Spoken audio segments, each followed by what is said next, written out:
Hello বন্ধুরা, red Schwann নামে একটি নতুন ড্রামা নিয়ে ফিরে এলাম। এই ড্রামাটা সাসপেন্স, থ্রিলার, রোম্যান্টিক সমস্ত কিছুই আছে। আশা করি এই ড্রামা তোমাদের খুবই ভালো লাগবে। তো চলো বেশি কথা না বলে শুরু করে নিই। তো গল্পের প্রথমেই আমরা এখানে মেয়েটিকে দেখতে পাচ্ছি। সেই মেয়েটি হচ্ছে আমাদের গল্পের মূল হিরোইন। ও একটা হোটেলের মধ্যে দিয়ে একা একা হেঁটে যাচ্ছে। ও অ্যাকচুয়ালি একটা ফাউন্ডেশনের মালিক। এখানে ওর হাজবেন্ডকেও দেখানো হয়। ওর হাজবেন্ডের সাথে ওর রিলেশন খুব একটা ভালো নয়। আর ঘটনাটা শুরু হয় একটা খুন, একটা রক্তাক্ত জায়গা দিয়ে। তারপরে গল্পের মেইন পার্টে আমরা চলে আসি, যেখানে আমরা দেখতে পাই যে ওয়ানসু আমাদের গল্পের হিরোইন, সে একজন ইন্টারন্যাশনাল ফাউন্ডেশন চালায়। যে ফাউন্ডেশনের জন্য সে আজকে ইউনিসেফে মিটিংয়ের জন্য এসেছে। তাকে এক্সিকিউটিভ ডিরেক্টররা বক্তৃতা রাখার জন্য বলে। সে এখানে একটা মেয়ের ওপর নির্যাতন হয়ে যাওয়া মেয়েটির জন্য লড়াই করতে থাকে। মেয়েটিকে এখানে বিশ্ব সংস্থার মঞ্চে তুলে বলতে থাকে মেয়েটার উপর খুবই অত্যাচার হয়েছে। এই ওয়ার্ল্ড কোর্ট যেন ওকে জাস্টিস এনে দেয়। তার জন্য লড়াই চলতে থাকে। এভাবেই ও প্রতি মুহূর্তে মানুষের উপকার করে চলে। তার পরের সিনে আমরা একজনকে দেখতে পাই। এ হচ্ছে আমাদের গল্পের সেকেন্ড মেন লিড, ডোন। ডোন হচ্ছে একজন ডিটেকটিভ পুলিশ অফিসার। তার পরের সিনে আমরা আবারও ওয়ানসুকে দেখি। ওয়ানসু এখানে কিছু রিপোর্ট দেখতে পায়, তারপর বলে তুমি সোজা বাড়ি চলে যেও। এখানে আমরা ওয়ানসুর শাশুড়িকে দেখতে পাই, যিনি হচ্ছেন পার্ক মিরান। তিনি আজকে প্রচণ্ড খুশি। তিনি আজকে অদ্ভুতভাবে গান করতে থাকেন। আর তার গান করার স্টাইল দেখে তার চাকর বাকররা মোটামুটি হাসাহাসি করতে থাকে, কিন্তু ওনার মুখের ওপর বলার সাহস কারোরই নেই। এরপর উনি নিজে গান করা শেষ করে বলে যে আমি ফ্যান্সি পার্টিতে যাব, আমার জামা কাপড় সব রেডি করে রাখো। নিজের অ্যাসিস্ট্যান্টদেরকে বলে আজকে রাত আমার জন্য অনেক সুন্দর। উনি কোনো কারণে প্রচুর খুশি। তার পরের সিন আমরা ফিলিপিন্সে দেখতে পাই, যেখানে একটা মিটিং অ্যাটেন্ড করার জন্য ওয়ানসু এসেছে। সেখানে এসে বলে আমি তাড়াতাড়ি এয়ারপোর্টে ফিরে যাব। এখানে আসার পর ও একটা ইন্টারভিউ দিতে থাকে, যেখানে ইন্টারভিউয়ের জন্য প্রিপেয়ার হতে চায়। এবার ইন্টারন্যাশনাল এয়ারপোর্ট এখানে যাওয়ার জন্য প্রিপেয়ারও হয়। আর এখানে ওমানের রাজকুমারের সাথে ওর একটা মিটিংও ছিল, যারা ওর সংস্থার জন্য অনেক টাকা হেল্প করবে। তারপরের সিনে আমরা এখানে ডোনকে দেখতে পাই। এদিকে মিটিংয়ের কাজে ওয়ানসু ব্যস্ত থাকে, যেখানে ওকে বিভিন্ন রকম প্রশ্ন করা হয়। যেখানে বলা হয় যে ওমানের রাজপুত্র ওকে অনেক টাকাই দিচ্ছে। তার পরের সিনে আমরা এখানে ডোনকে দেখি, যে এখানে নিজের ছদ্মবেশে বিভিন্ন বদমাইশ লোকেদের ধরবার জন্য এখানে দাঁড়িয়েছিল। ও একটা ক্লাবে এসেছিল, যে ক্লাবের মধ্যে কিছু লোকের ওপরও নজরদারি চালাচ্ছিল। তার পরের সিনে আমরা ওয়ানসুকে দেখি, আর ওখানে ওয়ানসুর হাজব্যান্ডও থাকে। ও নিজের হাজব্যান্ডের সাথে ইন্ট্রোডিউস করিয়ে দেয় ওমানের রাজার। আর নিজে এমন একটা ভান করে যেন হাজব্যান্ডের সাথে ওর অনেক ভালো রিলেশন, কিন্তু আদতে সেটা নয়। তার পরের সিনে আমরা একটা ফ্ল্যাশব্যাকে ঘটনা দেখতে পাই, যেখানে ডোউনের কাছের একজন বন্ধুকে এই গুন্ডাগুলো খুন করেছিল। এবার ডোউন এখানে সিকিউরিটি গার্ডদের এখানে ওয়ার্কারদের ড্রেস পরে চলে আসে, যাতে ওকে কেউ সন্দেহ না করে। তার পরের সিনে আমরা সেকেন্ড লিড আরেকজন ডিটেকটিভকে দেখতে পাই, যে হেড ডিটেকটিভ পার্ক ইয়ংজু। পার্ক ইয়ংজু এখানে কাজের জন্য আসে। ওকে এখানে নিয়োজিত করা হয় অ্যাকচুয়ালি ওয়ান গ্রুপের সিকিউরিটি হেড হিসাবে। ও এখানে অনেকগুলো টাকার ব্যাগ নিয়ে চলে আসে, যেটা কিন্তু এখানে ডোউন দেখতে পেয়ে যায়। ডোউন এখানে জিনিসপত্র পরিষ্কার করছিল আর এদের ওপর নজরদারি চালাচ্ছিল। ও দেখতে পায় পার্ক ইয়ংজু এই টাকার ব্যাগটা আদান প্রদান করে। এটা তোর মনে অনেক সন্দেহ জাগে। তারপর বাইরে গিয়েও ভালো মতন এখানে ডিটেকটিভ পার্ক ইয়ংজুকে দেখতে থাকে। তারপরে ও নিজে এখান থেকে ঘুরে চলে যায়।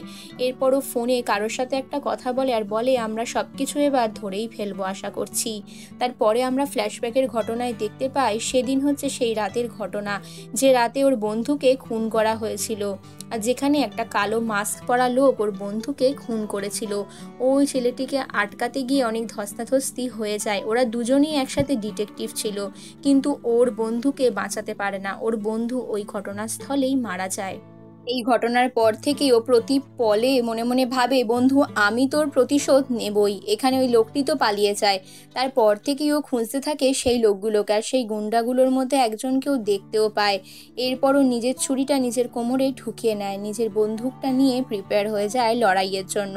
তার পরের সিনে আমরা এখানে ওয়ানসুকে দেখতে পাই। ওয়ানসু লিফটের মধ্যে থেকে গটগট করে হেঁটে যায়। ওকে দেখে মনে হয় অনেক তাড়াহুড়োয় রয়েছে। এরপর ও এয়ারপোর্ট যাওয়ার জন্য প্রিপেয়ার হয়। তারপরে তার আগে একটা ছোট্ট মিটিং ছিল, সেই মিটিংয়ের জন্য প্রিপেয়ার হচ্ছিলই। ওইখানে আমরা ডোনকেও দেখতে পাই। ডোন এখানে কারোর একটার উপর নজরদারি চালাচ্ছিল। ও বুঝতে পারে যে এখানে কিছু একটা গন্ডগোল আছে। তারপরে ওয়ানসু নিজের মতন করে এখানে সুন্দর করে সেজে গুজে রেডি হয়ে নেয়। এই হোটেল থেকে ও বেরোচ্ছিল, তখনই দেখতে পায় দূর থেকে ওর দিকে কেউ একটা বন্দুক তাক করে রয়েছে ওকে মারবার জন্য। আর ট্রিগার টেপার সঙ্গে সঙ্গে ওর সামনে থাকা অ্যাসিস্ট্যান্ট মেয়েটা মারা যায়। এরপরই ওই ঘটনাস্থলে ওর সমস্ত আশেপাশের সিকিউরিটি গার্ডদেরকে মেরে দেওয়া হয়। এখানে লোকজনের মধ্যে হইচই পড়ে যায়, যেহেতু ঘটনাটা পাবলিক প্লেসে হচ্ছিল। এই জায়গা থেকে আমরা দেখি ডোন কিন্তু ওয়ানসুকে বাঁচায়। এই যে লোকটা ওদের ওপর অ্যাটাক করছিল, সেই লোকটার হাত থেকে ওকে বাঁচাবার জন্য এখানে একটা জায়গায় গাড়ির পেট্রোল পড়েছিল, সেটাকে ও আগুন লাগিয়ে দেওয়ার চেষ্টা করে। ডোন কিন্তু অত্যন্ত দক্ষতার সাথে ওয়ানসুকে নিয়ে এখান থেকে ছুটে পালাবার চেষ্টা করে। লোকটা কনস্ট্যান্টলি গুলি করতে থাকে। শেষে গাড়ি নিয়ে এখান থেকে ছুটে পালায়। এখান থেকে অনেকটা দূরে চলে যায়, অনেকটা গ্রামের পথের দিকে। ভয়ে তো ওয়ানসু গাড়ির মধ্যে সিটিয়ে থাকে। তারপর ডোন বলে, তুমি এখন ঠিকঠাক হয়ে বুঝতে পারো, এত ভয়ের কোনো দরকার নেই। ওয়ানসু বলে, এরা কারা ছিল? আর তুমি আমাকে চিনলেই বা কি করে? তুমি আমার সাথে কথা বলছো কেন? তুমি কে? আমাকে সবটা খুলে বলো। তার পরের সিনে আমরা এখানে দেখি ওয়ানসুর হাজবেন্ড এখানে তাড়াহুড়ো করে হেঁটে আসছে। অঙ্গুক এখানে জানতো না যে ওর ওয়াইফের সাথে এরকমটা কে করেছে। মাঝপথে গাড়ি খারাপ হলে ডোন গাড়ির ভেতর খাড়াতে গিয়ে দেখে একটা জিপিএস ট্র্যাকার ওদের গাড়ির মধ্যে আটকে দেওয়া রয়েছে। অর্থাৎ যে গুন্ডা ওদের পেছনে অ্যাটাক করেছিল সে হয়তো ওদের পেছন পেছন এত দূর অব্দিও আসতে পারে। এই কারণে ডোন ওয়ানসুকে বলে, তুমি গাড়ি থেকে নেমে এসো। কিন্তু ওয়ানসু বলে, আমি একটা ফোন করব, তোমার কাছে ফোন আছে তো? তো এখানে ডোন বলে, হ্যাঁ ফোন আছে, তুমি নেমে এসো। এরপর ওরা গাড়ি থেকে নেমে অন্য জায়গায় চলে যাওয়ার চেষ্টা করে। কিন্তু এবার গাড়িটা নিয়ে একটা রিমোট প্লেসে নিয়ে যাওয়া হয়, যে জায়গাটা ওয়ানসুর জন্য অনেক সেফ জায়গা। এই বাড়ির ভিতর ঢোকার আগেও ওয়ানসু ওকে প্রশ্ন করে যে তুমি কে? তুমি এখানে আমাকে নিয়ে এলেই বা কেন? এই জায়গাটাই বা কোথায়? ওয়ানসু বুঝতে পারে না এই ছেলেটা আমাকে কোথায় নিয়ে যাচ্ছে। ডোন ওকে একটা জায়গায় নিয়ে আসে। এই জায়গাটা অ্যাকচুয়ালি ডোনেরই আস্তানা। জায়গাটা এদিক ওদিক তাকাতে তাকাতে ওয়ানসু ভেতরে প্রবেশ করে। ওর মাথায় এখনো ঘুরছে যে এই মুহূর্তে কি বিপদ ঘটেছে, তাই ও এই মুহূর্তে কাউকেই বিশ্বাস করতে পারে না, ওখান থেকে চলে যেতে চায়। তখন ডোন বলে, 15 মিনিট দাঁড়িয়ে যাও, সব কিছু তাড়াতাড়ি হয়ে যাবে। এদিকে আমরা দেখি ডোনের খুব জোরে চোট লেগেছে। বাথরুমে ঢুকেই ও নিজের হাতের কাটা জায়গাটা বেসিনের মধ্যে ধরে আর ওখানে ওষুধ ঢালতে থাকে। তারপর হাতের মধ্যে কোনো ক্রমে একটা ব্যান্ডেড লাগিয়ে নেয়। এরপর বাইরে এসে একটা টি শার্ট পরে নিয়ে ওকে বলে যে তুমি নিজে ফ্রেশ হয়ে নিতে পারো, কোনো অসুবিধা নেই। এদিকে এখানে দেখি ওয়ানসু ওর হাতে ব্যান্ডেড বেঁধে দিতে হেল্প করে। তারপর বলে, তোমার এখানে নাম্বারটা মনে আছে তো? তুমি কাকে ফোন করবে বলছিলে? ওয়ানসু বলে, আমার কারোর নাম্বারই মনে নেই, অ্যাকচুয়ালি আমার কারোর নাম্বার মুখস্থ নেই। ডোনকে জিজ্ঞেস করে, তুমি কি এখানে থাকো? আর তুমি নিজের মুখটা ধুয়ে নাও। কিন্তু ওয়ানসু যেতে গিয়ে হোঁচট খেয়ে পড়ে যায়। আর এখানে ডোন ওর মুখটা টাওয়াল দিয়ে পরিষ্কার করে দেয়। এদিকে ডোন ওর মুখের দিকে হাঁ করে চেয়ে থাকে, আর ওয়ানসুও চেয়ে থাকে। এরপর ওয়ানসুর গায়ে একটা জ্যাকেট পরিয়ে দিয়ে ওখান থেকে বেরিয়ে আসে। তার পরের সিন আমরা কোরিয়াতে দেখতে পাই। ওয়ানসুকে ওর হাজবেন্ড গুক এসে জিজ্ঞেস করে যে তোমার উপর কে অ্যাটাক করেছে, তুমি এখন ঠিক আছো তো? ওয়ানসু কোনো উত্তর দেয় না। গাড়ির মধ্যে যাওয়ার পথে অঙ্গুক জিজ্ঞেস করতে থাকে, তোমার সাথে এরকমটা কারা করেছে, তুমি সবটা খুলে বলো। তার পরের সিনে আমরা এখানে হেড পার্ক ইয়ংজুকে দেখি। পার্ক ইয়ংজু এখানে বুঝতে পারে যে দইয়নের সাইন রয়েছে। ও এখানে ফোনে কারোর সাথে একটা কথা বলে, বলে আমরা কি দেখা করতে পারি? তারপরে আমরা এখানে দইনকে দেখি। দইন এখানে পার্কের সাথে দেখা করে। পার্ক ইয়ংজু ওকে একটা কাজ দেয়। এদিকে ওয়ানসুকে দেখি ও সেই মোমেন্টের কথা তখনও ভুলতে পারে না, আর তার সাথে ডোউনের কথা।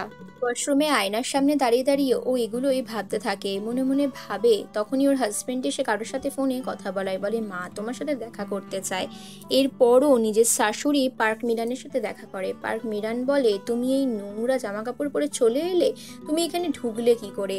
তখন ওয়াংশু বলে, আমি সবটাই জানি, এখানে এসেছি তো কি করেছি, আর আমি চাইলে অনেক কিছু করতে পারি। আপনি কি ভাবছেন যে আমাকে মেরে ফেললে আপনি সব কিছু পেয়ে যাবেন? তখন ওর শাশুড়ি পার্ক মিরান ওকে টাকা পয়সা নিয়ে এখান থেকে চলে যেতে বলে।